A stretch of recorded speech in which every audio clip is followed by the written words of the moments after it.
পৃথিবীর সর্বনাশের জন্য যারা দায়ী তারা আমরা সবাই এখানে হাজির। আমরা আসামি।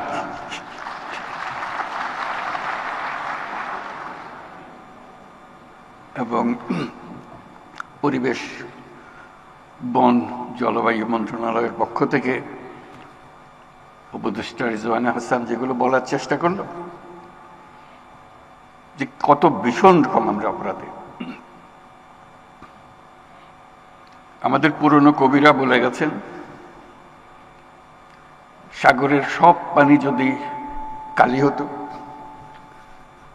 বনের সব গাছ যদি কলম হতো, তাহলে এই অপরাধের বর্ণনা শেষ করা যেত না। এত অপরাধ আমরা করে যাচ্ছি প্রতিদিন। রিজওয়ানা হাসান তার কিছুটা করুণভাবে তুলে ধরল তার প্রচেষ্টার কথা। এই বিশাল যজ্ঞের মধ্যে মন্ত্রণালয়ের প্রচেষ্টা, মন্ত্রণালয়ের উপদেষ্টা এবং তার যত সহকর্মী আছে তাদের জন্য আমরা হাততালি দিই একটা প্রচেষ্টা চালিয়ে যাওয়ার।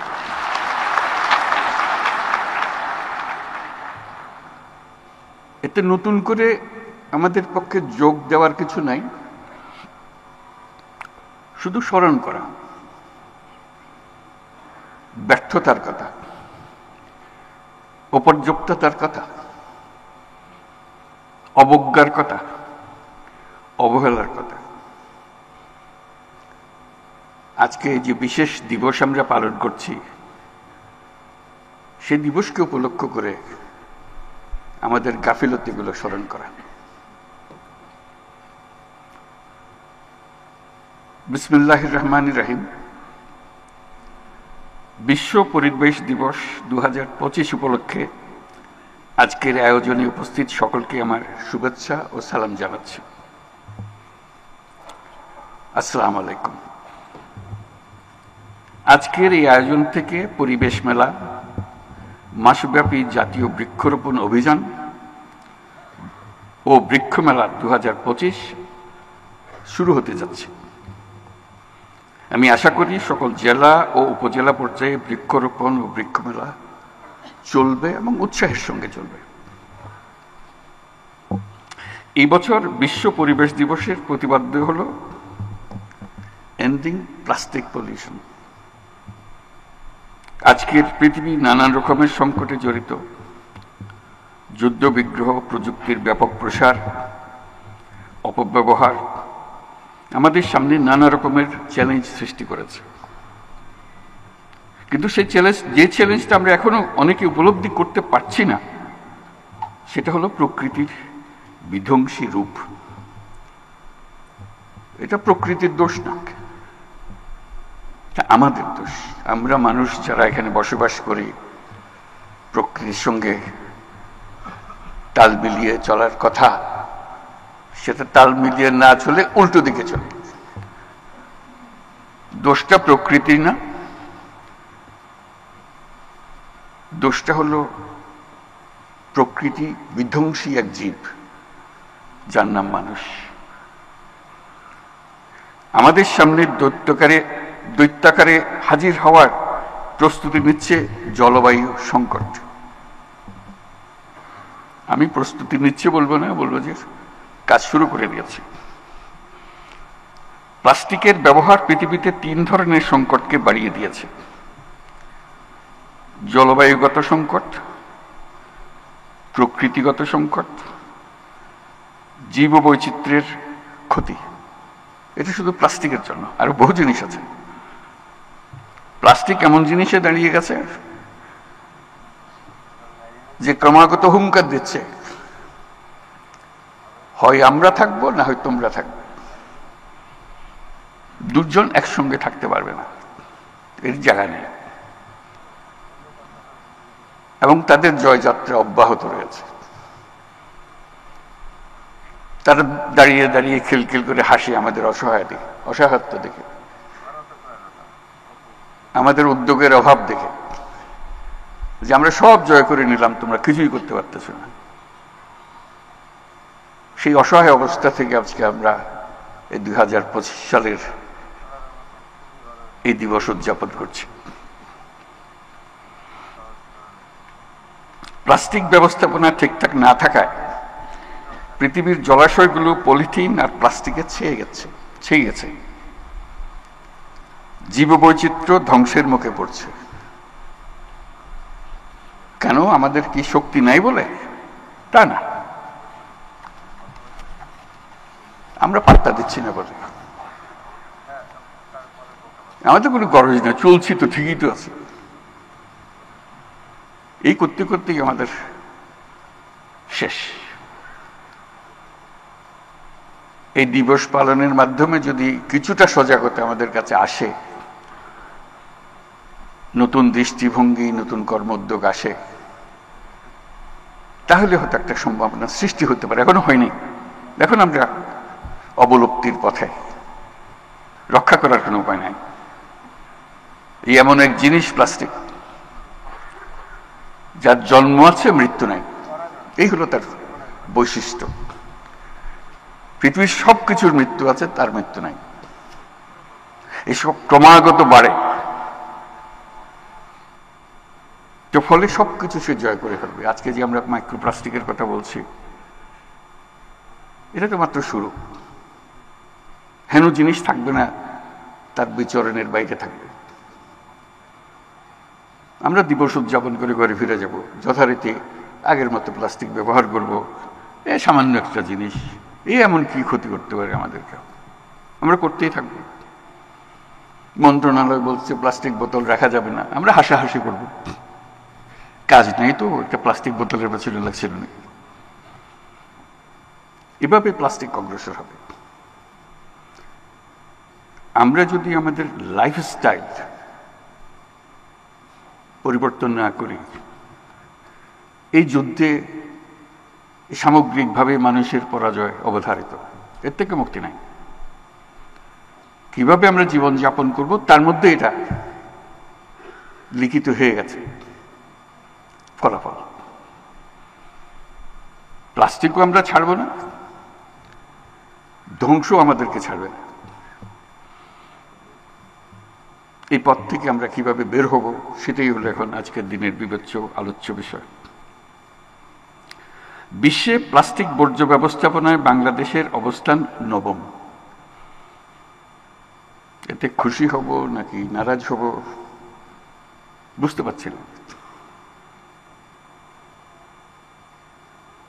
মানে কারো কোনো অবস্থান থাকবেই বা কেন এটার মধ্যে? এই জিনিসের জন্য আমরা কেন আত্মাহুতি দেব? পরিষ্কার আমরা সুইসাইডাল পথে আছি, আত্মাহুতির পথে আছি। এবং সেটা শুধু একদিনে বসে আনুষ্ঠানিকভাবে সবাই বসে আলাপ করে বাড়ি ফিরে যাব, যথারীতি আবার আমাদের জীবন চলতে থাকবে ধ্বংসের পথে। আমাদের দেশেই নদী, নালা, খালবিল, কৃষি জমি, গ্রাম ও নগরের আনাচে কানাচে পলিথিন আর প্লাস্টিকের ছড়াছড়ি আমরা সবাই জানি। কোন কোন নদীর নিচে তলদেশে 7-8 ফুট প্লাস্টিকের আস্তরণ পড়ে গেছে ইতিমধ্যে। এটা শুধু উদ্বেগজনক নয়, এটা ভয়ঙ্কর। এর চেয়েও ভয়াবহ বিষয় হচ্ছে মাইক্রোপ্লাস্টিক, যেটা খালি চোখে দেখা যায় না। একটু আগে রিজবান আমাদেরকে বোঝালো, মায়ের দুধের মধ্যেও মাইক্রোপ্লাস্টিক। আর তার যাবার জায়গা আর কি বাকি রইল? শিশু জন্ম থেকে মাইক্রোপ্লাস্টিক নিয়ে জন্ম দিচ্ছে। কয়েকদিন আগে দেশের ইলিশ মাছের ভেতর মাইক্রোপ্লাস্টিকের অস্তিত্ব পাওয়া গেছে। সেটা তো একটা মাছ, আর বহু মাছ আছে। কাজেই আমাদের আর দেরি করার সময় নেই। আমাদের এখনই জেগে উঠতে হবে যে এই সমস্যার সমাধান না হলে আমাদের অস্তিত্ব নাই। অন্তর্বর্তীকালীন সরকার দায়িত্ব গ্রহণ করেই পলিথিন শপিং ব্যাগের বিরুদ্ধে ব্যবস্থা নিতে শুরু করেছে। প্লাস্টিকের বহু রূপ, তার মধ্যে একটা রূপ হলো পানির বোতল। আমাদের মন্ত্রণালয় এটাকে একটা সিম্বল হিসেবে, তার বিরুদ্ধে প্রতিরোধ গড়ে তোলার সিম্বল হিসেবে এই আন্দোলনটা শুরু করেছে। হাসাহাসি হয়েছে, কিন্তু মানুষ অন্তত আলোচনায় আনতে বাধ্য হয়েছে কি হবে এটা দিয়ে। ভালো বিষয় হচ্ছে আমার কাছে যেটা আশান্বিত করে আমাকে, যারা বয়সের যত তরুণ তারা তত সিরিয়াসলি বিষয়টাকে দেখে। আমরা যারা বয়স্ক হয়ে গেছি আমাদের কোনো গ্রাহ্য হয়নি। তরুণরা চিন্তা করছে, আমরা আশা করি আরো বেশি চিন্তা করবে। এই পৃথিবীতে তাদের বেঁচে থাকতে হলে এই হলো তাদের 1 নম্বর শত্রু। দ্বিতীয় শত্রু কোথায় কিভাবে আসবে জানি না, এটার থেকে মুক্তি না পেলে আর বাকিগুলোর প্রশ্ন ওঠে না।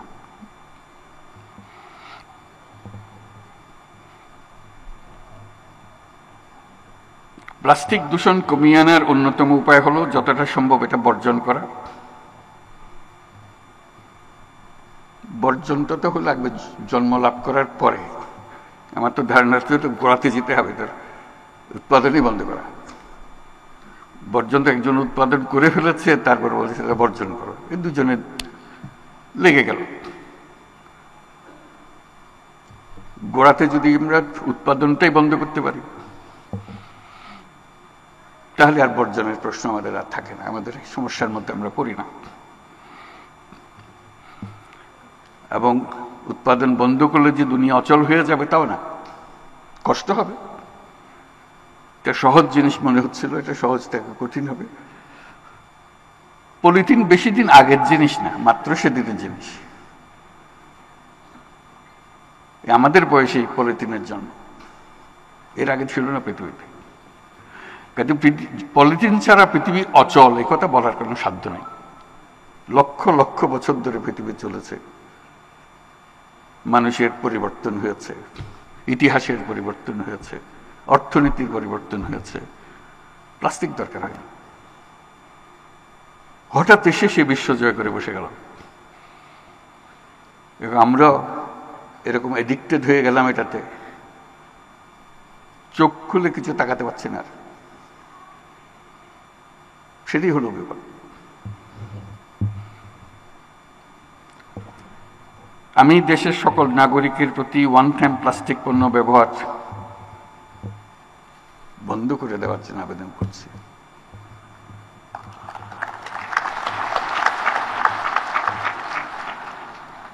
আমরা একটা পদ্ধতি তরুণদের জন্য শুরু করেছিলাম, সেটা বলতে পারি জিরো ওয়েস্ট এর পদ্ধতি হিসেবে। সপ্তাহে যদি 7 দিনের মধ্যে 7 দিনই প্লাস্টিক ব্যবহার করি, আমার প্রথম কমিটমেন্ট হলো নিজের কাছে, আজকে থেকে আমি 1 দিন কমিয়ে ফেলবো। 6 দিন করবো, 1 দিন করবো না। ওই দিন আমার প্লাস্টিক ফ্রি ডে। তরুণরা এটা সহজে বোঝে যে একটা দিন আমি পারি। তো একটা দিনে যদি তুমি পারো এস্টাবলিশ করতে পারো, একটা দিন শনিবার আমি প্লাস্টিক ব্যবহার করি না, কোনো রকমের প্লাস্টিক ব্যবহার করি না, তাহলে চেষ্টা করো শনি আর রবি 2 দিন করতে পারো কিনা। ক্রমে ক্রমে 7 দিনে যাওয়া, স্টেপ বাই স্টেপ যদি অভ্যস্ত হও, সতর্ক হও, তাহলে হয়তো হয়ে যেতে পারে। কিন্তু সিদ্ধান্তটা লাগবে। সিদ্ধান্ত ছাড়া ওই পথ কঠিন পথ।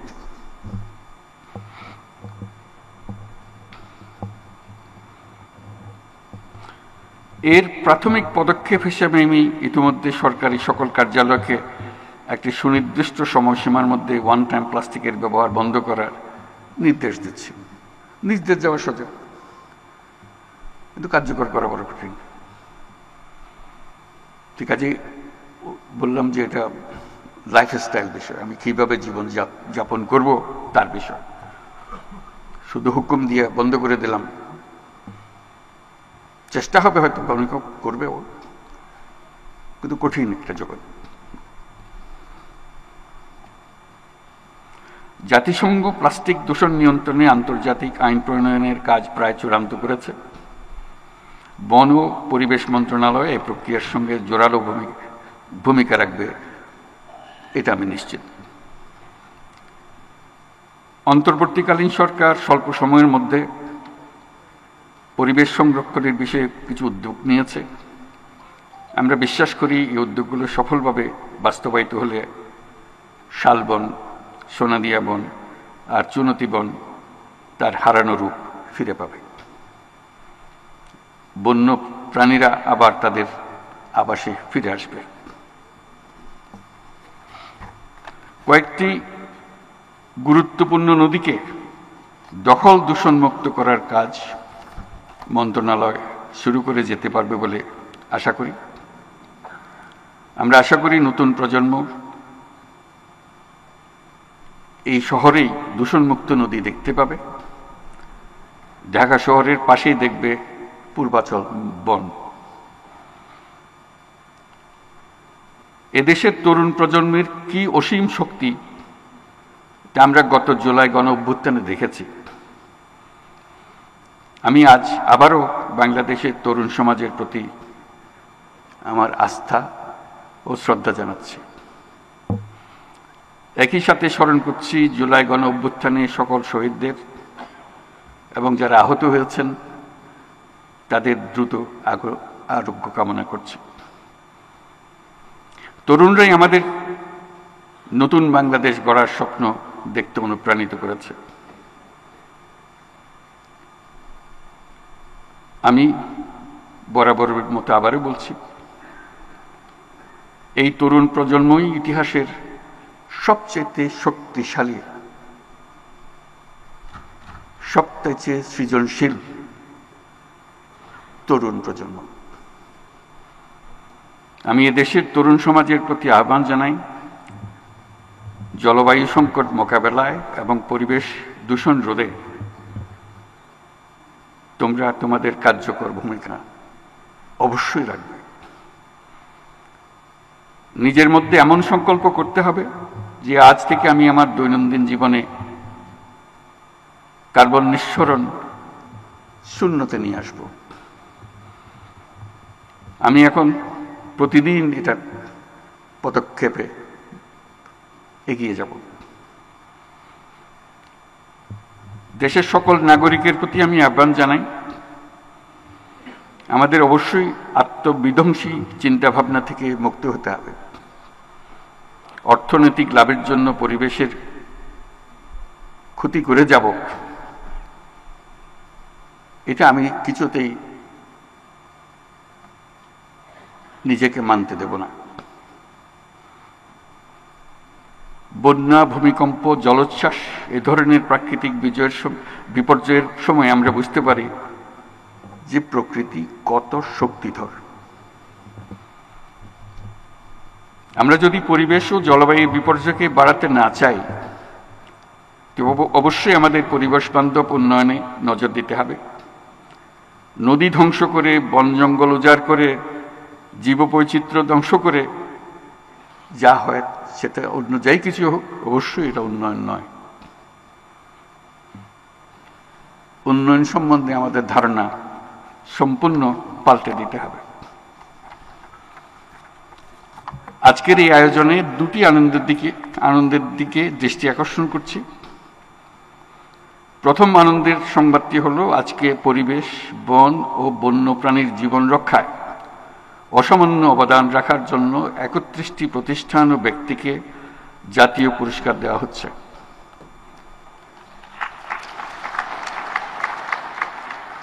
আমি তাদেরকে অভিনন্দন জানাচ্ছি। আমরা সবাই মিলে আবার হাততালি দিয়ে, জোরে হাততালি দিয়ে অভিনন্দন জানাই। আমার কাছে তারা প্রাতঃস্মরণীয় ব্যক্তিত্ব।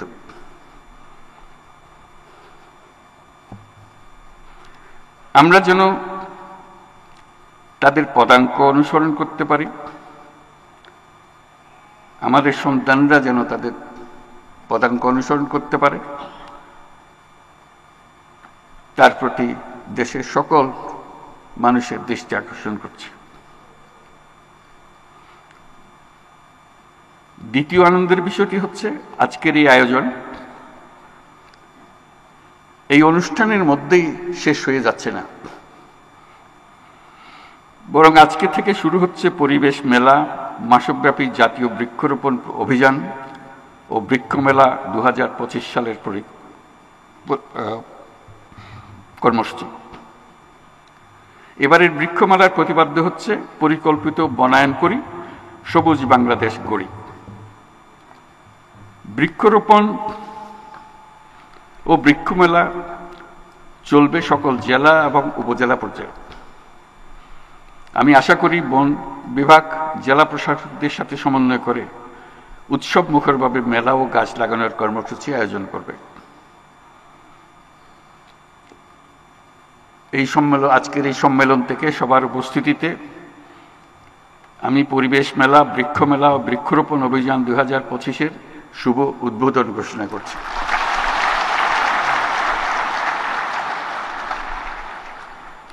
পরিবেশের দায়িত্ব সরকারের উপরে তুলে দিয়ে নাগরিকরা পায়ের উপর পা তুলে নিজেদেরকে নির্ভর মনে করলে তবে পরিবেশের আর রক্ষা নাই। পরিবেশের প্রথম সবক হচ্ছে আমার পরিবেশ আমাকে রক্ষা করতে হবে, আর কেউ এসে রক্ষা করে দিয়ে যাবে না, এর কোনো বিকল্প নেই। এখন আমাদের হয়ে গেছে পুরোটাই উল্টা। সরকার ক্ষীণস্বরে মাঝে মাঝে মনে করিয়ে দিয়েছে, অথবা আমরা আমাদের পরিবেশ,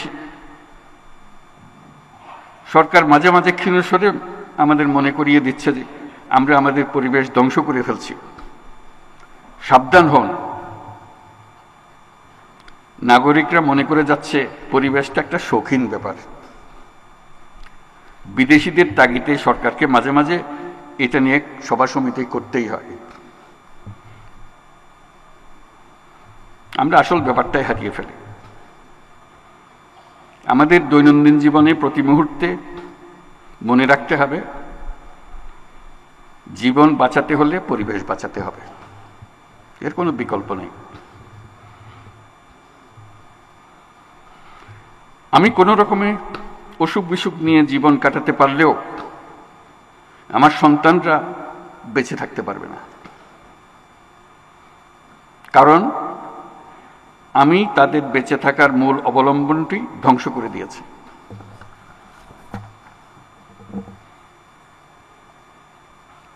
পরিবেশকে হতে হবে নাগরিকদের আন্দোলন, সরকারের আন্দোলন না।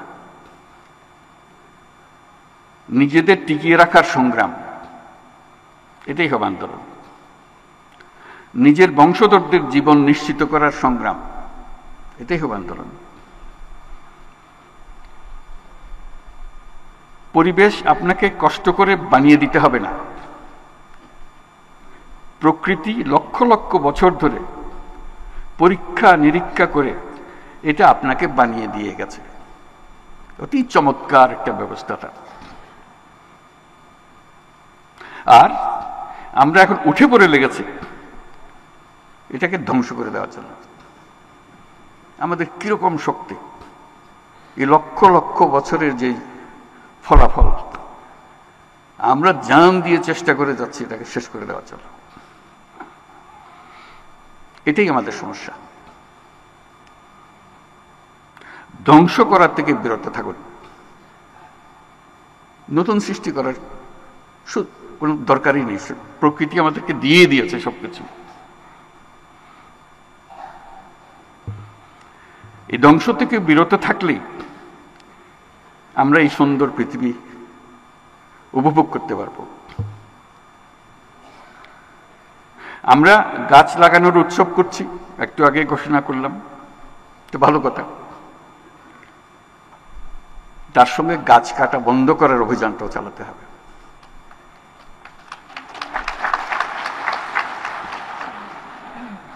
গাছ কাটা একটা উৎসবের বিষয় হয়ে গেছে।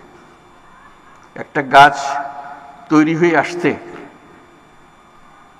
কি একটা প্রক্রিয়ার মাধ্যমে বছরের পর তাকে তৈরি হতে হয়েছে। আমরা মুহূর্তের একটা সিদ্ধান্তে এটাকে কেটে ফেলছি অবলীলাক্রমে। এটা কেন এখানে হয়েছিল, তার কি প্রতিদান আমরা পেয়েছি, কিছুই চিন্তা ভাবনা নেই, মনে হয়েছে কেটে ফেলেছি।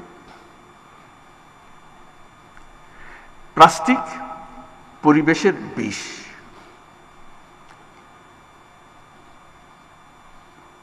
এটা পৃথিবীর সকল প্রাণীর জন্য বিষ, শুধু মানুষের জন্য না।